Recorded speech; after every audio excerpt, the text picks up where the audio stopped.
Hello everyone. First attempt channel में आपका स्वागत है। हम लोग बात करेंगे सीडीपीओ को लेकर। कट ऑफ क्या जा सकता है, क्या अनुमान एक, और पेपर का डिफ़िकल्टी लेवल क्या था, पेपर वन कैसा रहा, पेपर टू कैसा रहा, जेपीएससी और इसमें क्या अंतर रहा, लेवल कितना टफ था। तो पूरी अच्छी तरीके से बात करेंगे। एक जेन्युइन जो है उस पर फोकस रहेगा हम लोग का। तो पेपर वन का पहले हम लोग अगर बात करते हैं तो पेपर वन में हिस्ट्री था आपका, ज्योग्राफी था, पॉलिटी था, इकोनॉमिक्स था। ये सारे मिलकर आपके पेपर वन था और झारखंड था। ठीक है। तो पेपर वन का भी अगर हिस्ट्री पर बात करते हैं तो हिस्ट्री के कुछ पेपर, कुछ सवाल इस बार जो देखा गया ट्रेंड, वो जो नॉर्मली कोई बुक में रहते से थोड़ा सा हट कर था। कुछ स्टेटमेंट वाइज थे जो अक्सर कथन जिसको बोल सकते हैं, जो अक्सर बुक में हम लोग को नहीं मिलते और जो बुक पढ़ते हैं उसमें नहीं मिलता है। तो वो सवाल थोड़ा सा डिफ़िकल्टी लेवल बढ़ाया पेपर में, और जिस कारण से हिस्ट्री का जो सवाल था बैलेंस रहा। मतलब कुछ सवाल इजी भी थे, कुछ स्टेटमेंट वाइज टफ किए, तो ओवरऑल ठीक ठाक था, मतलब बैलेंस मान सकते हैं। ज्योग्राफी के सवाल कुछ कंसेप्ट वाइज थे, कुछ नदी पर थे, जो सवाल इजी थे।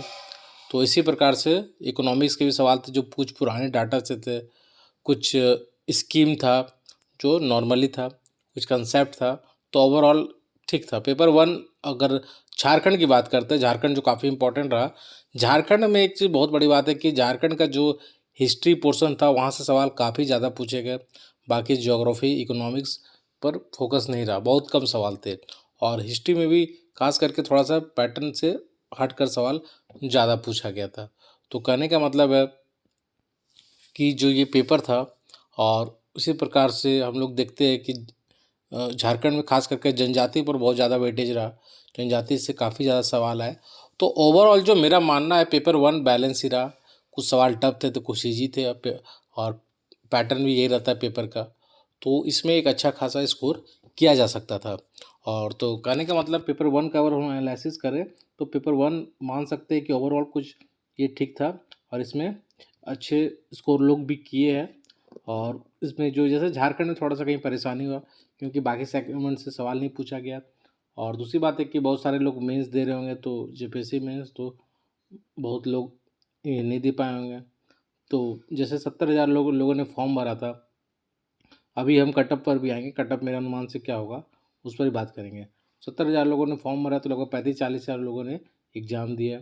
तो उसका सब कुछ फैक्टर डिपेंड करेगा कटअप पर। तो पेपर वन पर अगर बात करें ओवरऑल का जो लेवल था वो मान सकते ठीक है, एवरेज लेवल था। बाकी और भी पीसीएस में जैसा एग्ज़ाम होता है या और भी स्टेट में एग्ज़ाम होता है तो वो बैलेंस था। ठीक है, पेपर वन में 70 65 70 स्कोर किया जा सकता था इजीली तरीके से। ठीक है, तो मतलब 65-70 के बीच में पेपर वन में स्कोर किया जा सकता था। अगर थोड़ा सा आपने पहले से पढ़ा है तो कुछ सही कुछ गलत होते होते इतना तो पहुंच ही जाएगा। कुछ लोगों का इससे भी ज़्यादा होगा, लेकिन मैं एक जनरल बात कर रहा हूँ, इतना पहुंचा जा सकता है। पेपर टू थोड़ा सा बहुत हट के था इस बार। पेपर टू में था रीजनिंग था जो ठीक था, करंट था और साइंस था। ठीक है, तो रीजनिंग में लगभग 30-32 सवाल थे रीजनिंग से। तो यहाँ ये थोड़ा सा इजी था, और काफ़ी लोगों ने इसमें लगभग सही सवाल किया है। 30 में 27-28, 26-25-29, तो मतलब इसमें अच्छा स्कोर किए। लेकिन जहाँ करंट का सवाल आता है, करंट में लोग बहुत बैकफुट में नज़र आए। और ये जो नॉर्मली मार्केट में बुक रहता है करंट अफेयर्स में, उससे बहुत ही कम सवाल थे। ये थोड़ा से अजीब ट्रेंड रहा इस बार करंट का। और कह सकते हैं कि ये जो पेपर टू था वो थोड़ा सा जो पीसीएस हुआ था अभी हाल फिलहाल जेपीएससी का, उससे ये पेपर टफ बना हुआ था। इसमें कोई दो राय नहीं है। जो अभी एग्जाम हुआ जेपीएससी का, उससे ये जो पेपर था सीडीपीओ का overall paper one paper two, वो थोड़ा सा टफ ही रहा, मान सकते हैं। तो इस पर कटअप पर भी हम बात करेंगे कि कटअप पर इस पर क्या प्रभाव पड़ सकता है। तो करंट का सवाल, तो करंट तो समझ भी नहीं आ रहा था भाई बहुत लोगों को, क्योंकि और ये एक दो स्टूडेंट का मामला नहीं है, मैक्सिमम लोग से मेरा बात हुआ, सारे को जो बहुत 2-3 करंट अफेयर भी पढ़ रहे थे उनको भी इसमें दिक्कत हुआ।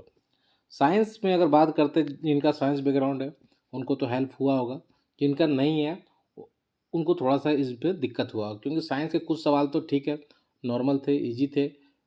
लेकिन कुछ सवाल बहुत टफ थे, जो मतलब बहुत मुश्किल था बनाना, वो बनाना ईजी नहीं था। तो साइंस के आप कुछ सवाल को मान सकते हैं, ठीक है, नॉर्मल ईजी मान सकते हैं, मॉडरेट मान सकते हैं, लेकिन कुछ सवाल आप उसमें भी टफ था।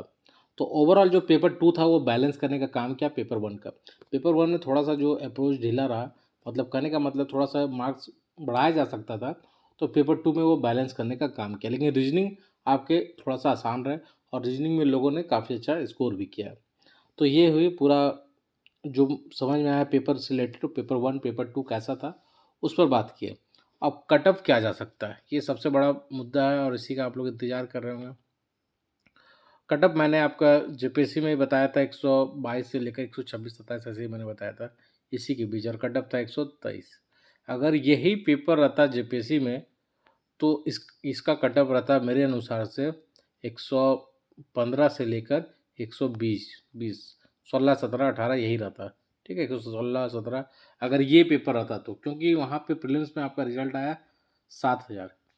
ठीक है, 7,000 रिजल्ट आया, 7,000, 71, 72, 100 आया रिजल्ट। और यहाँ पे रिजल्ट आपका आएगा, मान के चलिए 1,000-1,200 के बीच में रहेगा रिजल्ट। ठीक है, 11-1200 मान के चलिए, 1100 ही मानते लोग।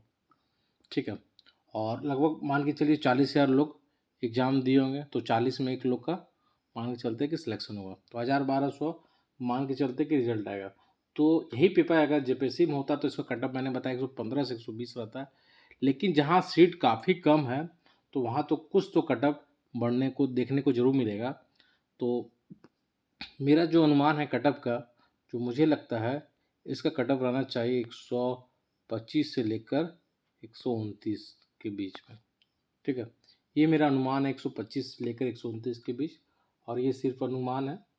और मुझे लगता है कि इतना कट ऑफ रह सकता है, क्योंकि सीट थोड़ा सा कम है तो कट ऑफ थोड़ा सा बढ़ सकता है, क्योंकि थोड़ा सा बैलेंस का काम किया पेपर 2, पेपर 1 में लोग ने अच्छा स्कोर किया, तो लेकिन पेपर 2 ने बैलेंस किया। तो मेरा अनुमान है 125 से 129 के बीच आपका कट ऑफ रहेगा, कोई कीमत में 130 के ऊपर नहीं जाएगा कट ऑफ, ये मुझे लगता है। और इसी के बीच रहना चाहिए। कुछ लोग 120-22 भी बता रहे हैं, हो सकता है वो भी सही हो जाए, तो कहना मुश्किल है, लेकिन मुझे लगता है कि ये मेरा अपना अनुमान है। हो सकता है इसमें 1-2 नंबर आगे पीछे हो जाए, 123-24 हो जाए, लेकिन 129 के बीच में, तो 124-129 के बीच में मान सकते हैं आप कि इससे मुझे लगता है इसी रेंज में कट ऑफ रहना चाहिए। क्योंकि शुरुआत में क्या होता है कि बहुत लोग का ज़्यादा सही होता है, धीरे धीरे जब मिलाएंगे तो कम होने लगेगा। तो जब आंसर किया जाएगा तो एक्चुअली बहुत कुछ पता चलेगा, और भी कि आयोग ने क्या आंसर माना, 1 या 2 बार फिर वो चेंज होता है, तो बहुत सारे फिर आंसर बदल भी जाते हैं, कुछ आंसर डिलीट होंगे, कुछ आंसर में सबको नंबर मिला जाएगा। 4-5 सवाल तो ऐसे मान के चलिए कि हो सकता है सबको नंबर दिया जाए। तो जहाँ जेपीएससी का कट ऑफ था पीटी का 123, तो मुझे लगता है इसका 124 से 129 के बीच में इसका कट ऑफ रहने की मेरे अनुसार उम्मीद है, इसी के बीच रहेगा। आप लोगों को क्या लगता है ज़रूर बताइए, अपना अपना आपका कितना मार्क्स आ रहा है वो भी कमेंट बॉक्स में ज़रूर बताइए। ठीक है, और बाकी जब रिजल्ट आएगा तो मेंस के लिए कुछ अलग से प्लान किया जाएगा। डेली टारगेट जिस प्रकार से प्रीलिम्स में चल रहा था सीडीपीओ के लिए, उसी प्रकार के लिए मेंस में भी कुछ प्लान सोच के रखे, उसके लिए भी कुछ किया जाएगा। तो जिनका अच्छा स्कोर आ रहा है वो तैयारी शुरू कर दीजिए, कंटिन्यू कर दीजिए। अब किन्हीं का 135 आ रहा है, 36 आ रहा है, तो उनका कंफर्म है कि प्रीलिम्स होने वाला है। तो अगर उनका जेपीएससी मेंस भी नहीं है और सिर्फ यही एग्ज़ाम है तो वो अभी से लग जाएगी, क्योंकि मेंस का भी डेट, जहाँ तक मुझे याद है, मेंस का डेट दिया हुआ है। तो वो तैयारी कीजिए, अच्छा से तैयारी शुरू कर दीजिए, क्योंकि अच्छा पोस्ट है। और तो बाकी यही इसी के आसपास कट ऑफ रहना चाहिए। बाकी आप लोगों को क्या लगता है ज़रूर कमेंट बॉक्स में कमेंट करें। धन्यवाद।